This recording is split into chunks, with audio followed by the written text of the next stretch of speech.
may not be suitable for all audiences. You might not be able to relate to me, but I think I know somebody who you can relate to. Art 101 with Mr. Burgher.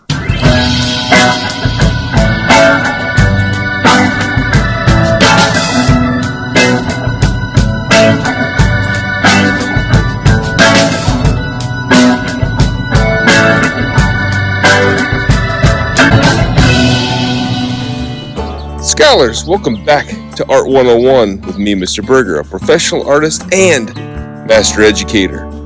Take it from me, America's favorite art teacher. All you gotta do is like, share, and subscribe, and you're in good. I appreciate you. I will find you a great teacher to instruct you.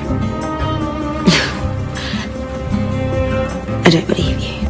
So today we're in Stone City, Iowa, the location of Grant Wood's famous art colony in the 1930s. Today, as you know because you clicked on the video, we're going to take a look at this city and the importance that it had on this art colony and art movements with American regionalism and more. So let's quit talking and get right down to the 101 of it. Once known for its large limestone quarries, Stone City, Iowa was immortalized in Grant Wood's 1930 painting of the same title, now can be found in Omaha at the Joslin Art Museum, but this particular painting was his first major landscape. Grant Wood looks at the city and he puts buildings in, he takes some things out. He puts in the St. Joseph's Church. He puts in the general store on the other side of the river. We also see the blacksmith shop up here, and of course the farmhouse down here. Now, Stone City was once this booming town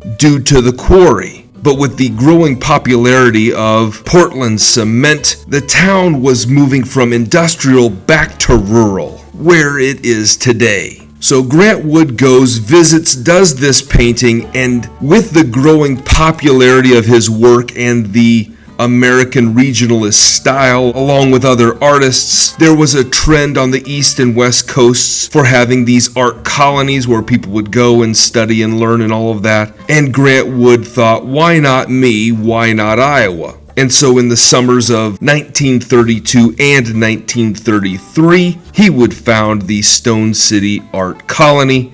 Side note, Stone City, Iowa was painted the same year as his iconic American Gothic painting as a part of what he called his new movement style, now known as American regionalism. I don't want to infringe on your privacy, man. I really appreciate what you do for this country, and I respect the hell out of you.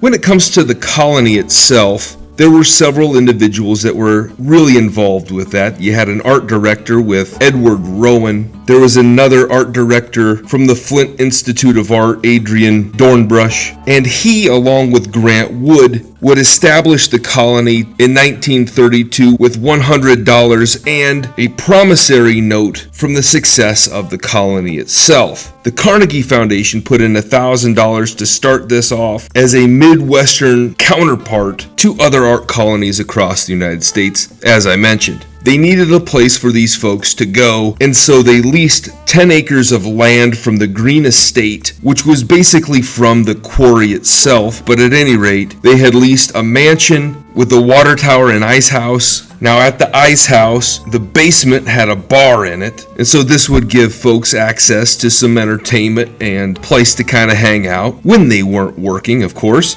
The water tower itself had an apartment on top where Adrian Dornbush had an apartment that was known as Adrian's Tomb, and of course the mansion itself that served as a dorm, office, kitchen, and sculpture studio space. Now on the land itself, they also had these ice house wagons that were decorated and people would live there, kind of like a 1930s RV or something. And the artists that came from this colony, some of those folks would be employed by Grant Wood himself for the Public Works of Art project that he was in charge of for the state of Iowa, and their job was basically to go out and produce Depression-era murals that you might find or see around the state. Every state had things like this, or comparable things to this, during the Great Depression, thanks to Roosevelt's New Deal. Now, they allowed people to come in and basically work off their classes and things like that, so they really didn't have a lot of money coming in. They were basically scraping by, and so this was not a financial success, although there were lots of artists that came from this art colony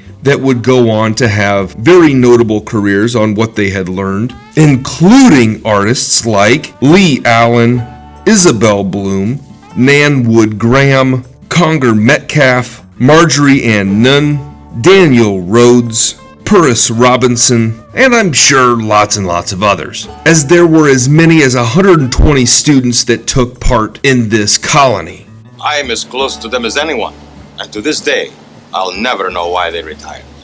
Originally, Grant Wood was attracted to Stone City for its natural beauty, and that's why it was selected for the location of his art colony. And there were many instructors that helped pull this off, and some notable faculty would include Adrian Dornbush, Edward Rowan, Arnold Pyle, David McCosh, Francis Chopin, Florence Sprague, Maven Cone, and of course Grant Wood. Without each of their influences, this colony would not have happened. Without their work, the students would not have been able to go on to have the careers that they had with that training. And although this is kind of an old school sort of thing, I think we can learn a lot from each other, and this sort of colony just emphasizes the fact that where people get together, where people discuss, critique, analyze, and think together, there is an informal education that's occurring. Be mindful of those opportunities that come up in your life. I hope you enjoy that as much as I love being able to bring it to you. Thanks for watching. Have a great day.